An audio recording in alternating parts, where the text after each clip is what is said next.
Il y a des secrets parfois terribles à porter, dont on se trouve prisonnier, comme vous, Marilyn Vinet, la fille d'Émile Louis, et qui décidait aujourd'hui pour la première fois de parler à visage découvert.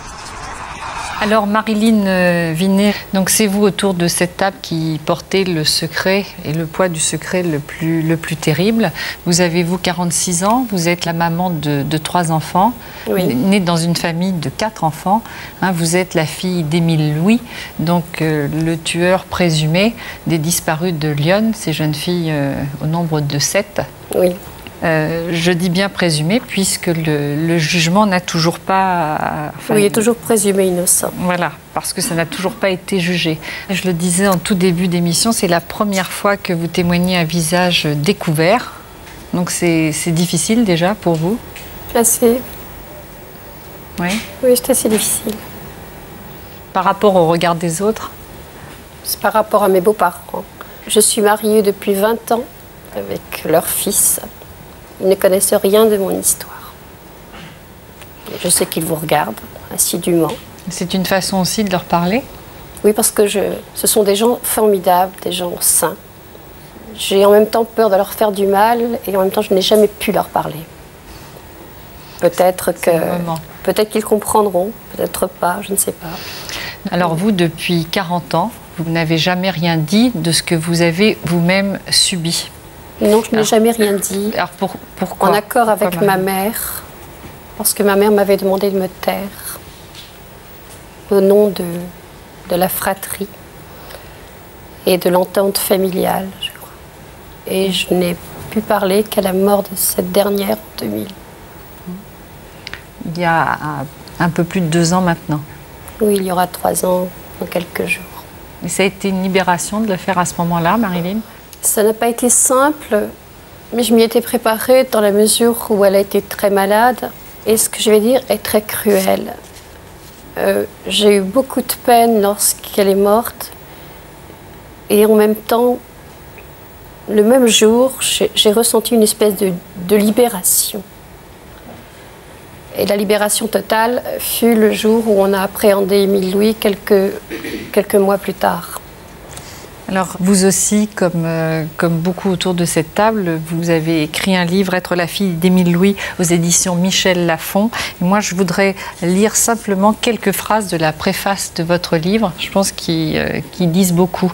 Sur mon cœur pèsent des décennies de silence, de secrets, de douleur et de honte. Je suis née dans une région de brume et de silence, parmi des hommes et des femmes de secrets. Je suis celle que personne ne voudrait être pour rien au monde. Je suis la fille d'Émile Louis, le tueur présumé des disparus de Lyon. Je suis de la chair de la bête, du pervers qu'on accuse d'enlèvement, de séquestration, de viol, de meurtre et d'actes de barbarie. Oui. Et c'est ça qu'il a fallu porter pendant toutes ces années. C'est ça que je porte encore. Ouais. C'est peut-être moins important, mais ça ne me quitte jamais. Est-ce qu'il y a une certaine appréhension à vous retrouver en face à face avec lui? Parce que j'imagine que ce n'est pas non plus facile, à un moment donné, devant son père, de révéler tout ce qui s'est passé. Il va falloir affronter aussi son regard. Je redoute plus son regard, effectivement, oui, que ses propos. Ses propos, j'y suis habituée.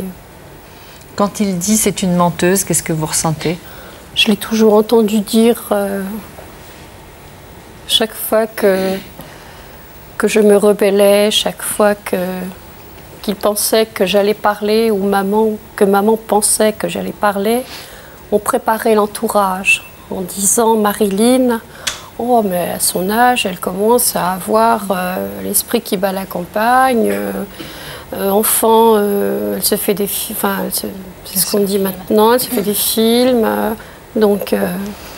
Alors, quand vous racontez justement et quand vous avez parlé de cette scène absolument épouvantable dont vous êtes témoin, on ne vous a pas dit, c'est votre imagination d'enfant. On vous a cru de suite parce que ça semble tellement incroyable, ça pourrait être un cauchemar. C'est ce qui est très paradoxal avec ce monsieur qu'on voit en dernier, là, monsieur Monoir, qui m'a toujours soutenue en me disant ce que tu dis est vrai, on te croit.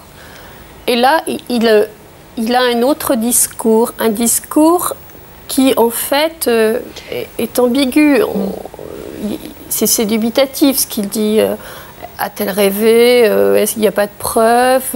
Non, mais ce sont les questions, cela dit, Marilyn, qu'on est en droit de poser, de se poser. De toute façon, comme on est en cours de jugement, simplement, est-ce que certains ont mis en cause ce que vous aviez vu? Jamais. Jamais. Jamais les gendarmes, jamais le juge, jamais les autorités.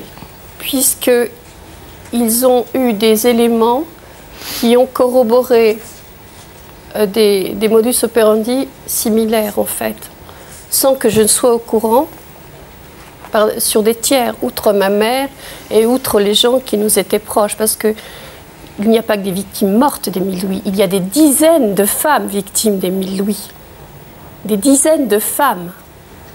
Alors pour qu'on comprenne, pourquoi vous avez attendu autant de temps, et c'est aussi la question des familles de victimes, oui, qui disent pourquoi Marilyn n'a pas parlé avant. Je voudrais qu'on revienne à votre histoire, cette descente aux enfers que vous racontez dans votre livre.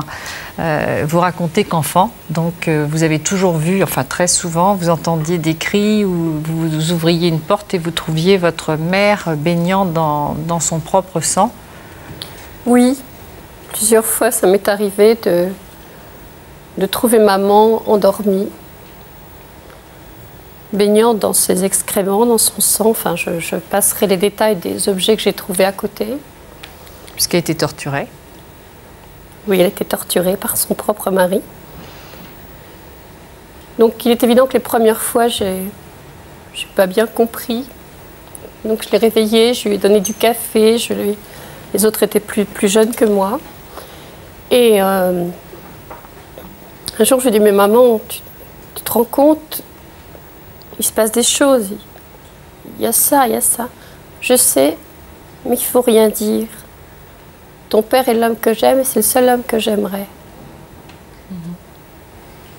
Alors vous dites aussi qu'à l'âge de... Et il est malade, qu'elle m'a dit. Elle vous a dit qu'il était malade? Oui. Vous dites aussi qu'à l'âge de 5 ans, donc vous avez vous-même été violée par votre père. Oui. J'avais été malade et hospitalisée au moment où ma mère devait mettre au monde son 4e enfant. Et donc il m'a récupérée au moment où maman était à la maternité.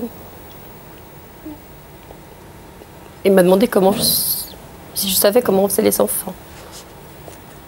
Et il a tenté de m'expliquer par des gestes et des cochonneries. Je n'ai pas voulu en parler à maman parce que... Ah oui, pourquoi? Pourquoi? Enfin, 5 ans, c'est petit, de toute façon. 5 ans, c'est petit, et notre père disait toujours, votre mère, elle va crever, vous irez à l'assistance. Parce que, outre ses saloperies, il était grossier, il était méchant. Elle va crever de toute façon, elle avait eu une grossesse difficile. 4 enfants en 5 ans, c'est beaucoup. Donc pour moi, maman était malade. Non seulement elle avait eu un bébé, mais elle était malade. Enfin, c'est comme ça que je l'analyse maintenant. Donc je ne lui ai pas dit, je ne lui ai rien dit. Quand vous avez assisté à cette scène dont vous avez parlé dans la forêt lorsque vous étiez enfant, ça vous l'avez dit à votre mère? Est-ce que oui. Vous avez pas... Oui. Oui. Et qu'est-ce qu'elle a répondu? Je ne lui ai pas dit tout de suite, j'ai dû attendre quelques semaines. Au début, elle m'a dit non, tu mens, ça suffit, arrête. Et puis après, elle m'a dit effectivement, je trouve bizarre que ton père mette tous les vêtements dans la machine à laver ce jour-là, lui qui ne fait jamais rien habituellement à la maison. Et je te crois parce que les danses indiennes qu'il faisait autour de cette jeune femme, il me le faisait subir lorsque nous étions jeunes mariés. Mais est-ce que vous comprenez maintenant pourquoi votre mère, alors vous étiez une petite fille, une adolescente, mais pourquoi il y a eu cette chape de plomb? Alors vous donnez quelques explications. Votre mère a été elle-même... une enfant martyr. Enfant martyr, donc elle était habituée à subir. Émile Louis vient de la DAS, c'est un enfant de la DAS qui détestait, vous dites, les handicapés et les enfants de la DAS, et qui en même temps étaient attirés. Tout ce qui était différent. Les enfants de la DAS, les handicapés, les homosexuels, enfin, tout ce qui était différent de lui. Oui, mais comment vous expliquez que votre mère soit restée dans le silence? Parce qu'à un moment donné, ma mère est une victime née. Ouais. C'est une femme. Elle était envoûtée. Non, c'est une victime. Envoûtée, je ne pense pas que ce soit ça. Je pense que c'est une femme qui se complaît dans un rôle de victime. Elle aurait pu parler quand Émile Louis, puisqu'il a été arrêté à plusieurs reprises. Hein. Oui, elle aurait pu parler. Il a été inculpé à ce moment-là, jamais de meurtre, mais d'actes de pédophile. Voilà, sévices sexuels. Oui. Elle aurait pu parler à ce moment-là. Et pourquoi vous, Marilyn, quand vous avez quitté cette famille, vous n'avez pas vous-même parlé alors qu'il y a eu des arrestations successives? Alors au départ, je n'ai pas parlé jeune, parce qu'elle me disait il faut préserver tes frères et sœurs, il est malin, il me fera interner, il vous prendra tous les 4. Ce ne sera pas une victime qu'il aura, ce sera 4. Moi, j'aurais pu parler effectivement à la première arrestation. J'étais en plein divorce, j'avais envie de reconstruire ma vie. Je n'avais pas du tout envie de parler de ça. Et je me disais, après tout, peut-être que là, c'est pas lui. Peut-être que là, on s'est trompé. Et puis, non, c'est vrai que j'ai fait preuve de lâcheté. Mais j'avais envie, moi, d'être heureuse. J'avais envie de construire quelque chose. J'étais avec celui qui allait devenir mon nouveau mari. C'est que vous avez pratiquement été mariée de force. Ah, c'est pas pratiquement, c'est de force. Ouais. C'est de force. Quelqu'un que vous n'aimiez pas. Non, et que je n'ai jamais aimé, d'ailleurs. Bon, en plus, un ami d'Émile Louis. Vous dites que vous avez subi un second viol à l'âge de 19 ans, donc par votre père, dans des conditions qui sont assez terribles que vous décrivez dans le livre. Oui, il m'a séquestré, oui. Voilà, et vous reparlez de cette fameuse danse macabre qu'il a effectuée aussi autour de vous. Oui, enfin. il est complètement... C'est un malade. J'ai fait une tentative de suicide et je me suis retrouvée à l'hôpital psychiatrique. Vous étiez au bout du rouleau? Oui, j'avais vraiment envie de mourir. Mais je comprends. Quand vous avez témoigné devant les juges, est-ce que vous avez porté plainte là pour ce qui s'était passé, même si on sait justement que les faits... Non, ça ne sert à rien. Bien sûr, puisque maintenant ça ne peut... De toute façon, c'est prescrit. Le délai est dépassé, c'est prescrit. Non seulement ça, mais à la limite, je pourrais éventuellement porter partie civile, je crois. Je crois que c'est ça. Mais ça ne servirait à rien. Qu'est-ce que j'obtiendrais? J'obtiendrais éventuellement de l'argent qu'il n'a pas.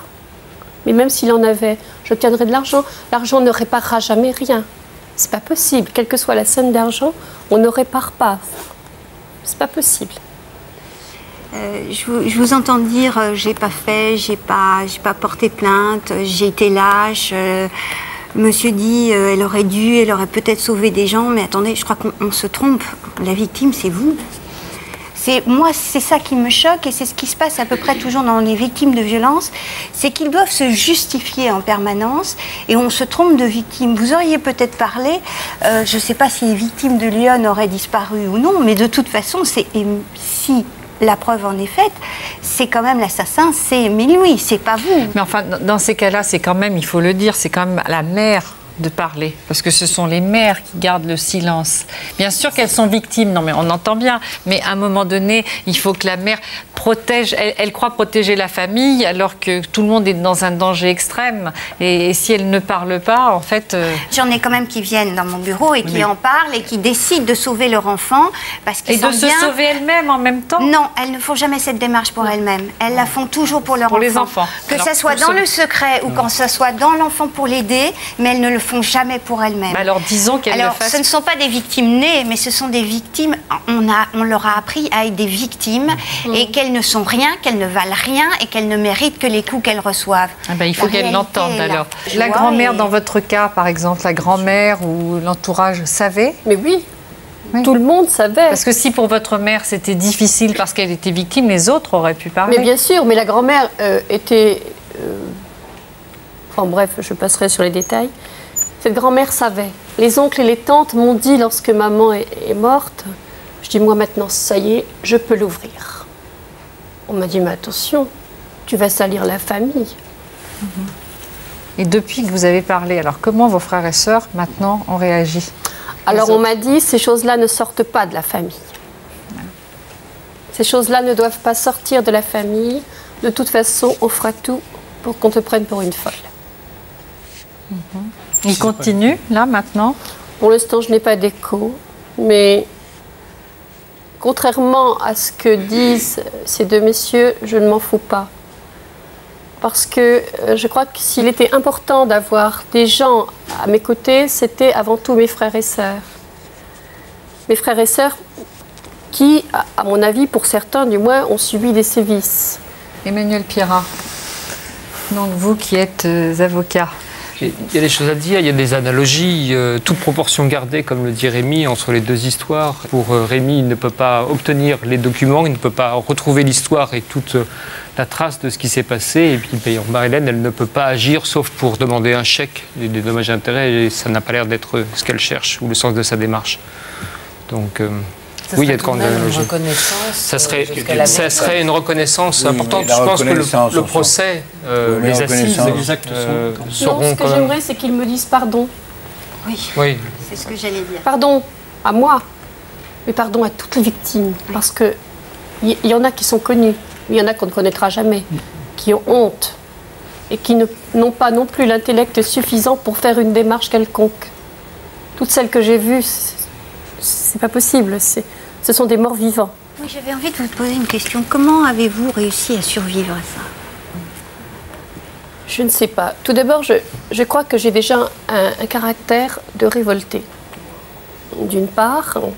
Et j'ai eu la chance donc de rencontrer mon mari, qui est un être exceptionnel, et puis qui est un père aussi exceptionnel. C'est un papa. Là, vraiment, on retrouve le mot papa. Et jamais, je crois que sans cet homme, je ne serais jamais où j'en suis. Vous êtes parti, on l'a vu, habiter la Guyane. Oui. Vous êtes depuis quelques années, vous auriez pu tourner la page, partir comme les frères et sœurs, ne rien dire. Et vous avez décidé justement de parler.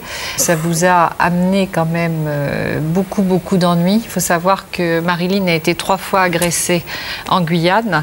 Oui. On vous a tondu en vous demandant d'avouer que vous étiez la fille d'Émile Louis.